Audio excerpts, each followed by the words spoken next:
ते तुम्ही ना उगाच काहीतरी विचार करताय. आणि तसंही तिने तुमच्याबरोबर लग्न करायला होकार दिलाय की नाही. तुम्हीच मला सांगत होतात ना, ती म्हणाली उगाच माझ्यावर नवरेगिरी गाजवू नकोस म्हणून. आणि तसंही आम्ही असतोच की घरात. तसं काही असतं तर कळलं असतं आम्हाला. नाही, मी ऑब्झर्व करतोय, म्हणजे आय मे बी रॉंग, पण आजकाल ती जरा जास्तच कपिल कपिल करते. तुम्ही ना उगाच विचार करताय. अहो त्यांच्यात चांगली मैत्री आहे. मित्र तर मी पण आहे गौरीचा, इतक्या वर्षांपासून. हा कपिल तर आत्ता आलाय राहायला इथे. कसं आहे ना, दोघं एकाच घरात राहतात ना, त्यामुळे सकाळ दुपार संध्याकाळ भेटत असतात. मग तुम्ही पण काढायला हवा वेळ गौरीसाठी. आणि त्यांचं कसं आहे ना, रामाश्रय हा त्या दोघांचा जिव्हाळ्याचा विषय आहे. त्यात मध्ये ती दगडू परबची केस झाली, सुधाताईंची केस झाली, त्यामुळे ना त्यांच्यात चांगली मैत्री झाली. गौरी तर नेहमी म्हणते कपिल माझे ते काय म्हणता तुम्ही ते, हा बेस्ट फ्रेंड आहे. Best friend? हो पण फ्रेंडच ना, फ्रेंडच. तेव्हा तुम्ही असला काही विचार करू नका. तुम्ही जा रामाश्रयवर आणि कुणी विचारलं तर सरळ सांगा गौरी माझी होणारी बायको आहे म्हणून, तिच्यासाठी आलोय मी. ठीक आहे, येतो मग.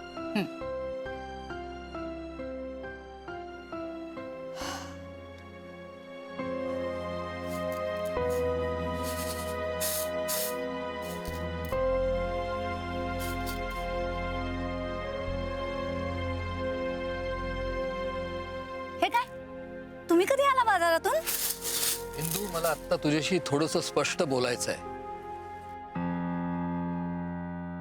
कशाबद्दल?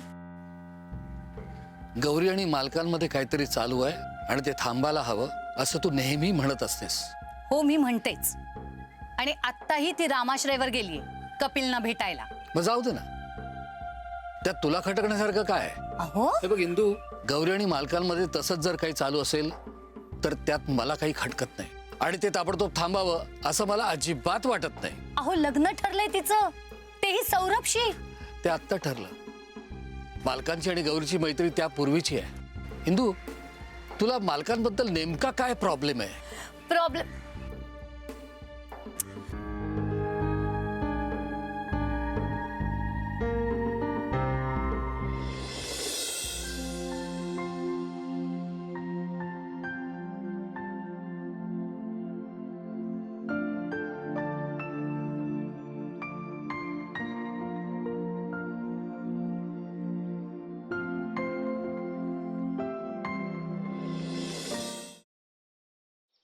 खरंच गाडी शिकायची यार. आणि मी रोज प्रॅक्टिस करते ना प्रॅक्टिस. काय तर प्रॅक्टिस करते, सांग तिला. क्लच वर पाय ठेवते आणि गाडी नुसती भुरभुर भुरभुर भुरभुर. इंडिकेटर लावा म्हणलं तर वायपर लावून ठेवते.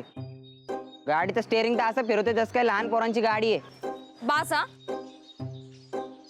खूप झालं. मी तुम्हाला इथे मदत मागायला आली आणि तुम्ही मलाच डिस्करेज करू नका.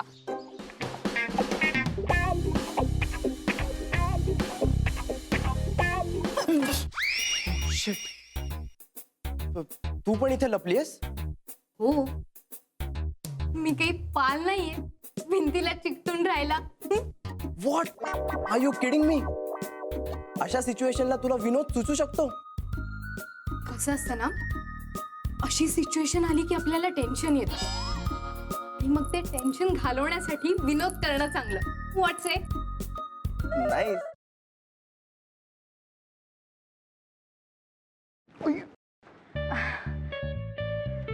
सॉरी. It's okay. हे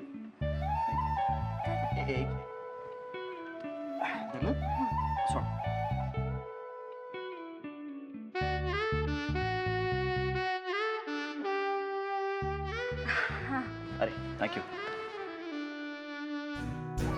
अरे त्या दिवशी ना माझ्या फ्रेंडचा फोन आलेला आणि ती अचानक मला बोलायला लागली की तिला कॅम्पिंग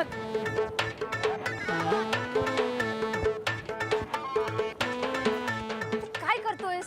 मी पळतोय. ह्याला पळणं नाही म्हणत, ह्याला जॉगिंग म्हणतात. आणि ह्यांनी करून तुझी ढेरी कमी नाही होणार आहे. गप्पे. ह्याला पळणंच म्हणतात. मी असाच पळतो. तुला पळायचंय तर पळ. अरे पण तू का पळतोयस? अरे आपले मित्र आहेत ना, त्यांना विचारायचंय त्यांची युवागिरी काय आहे. वा, हो चल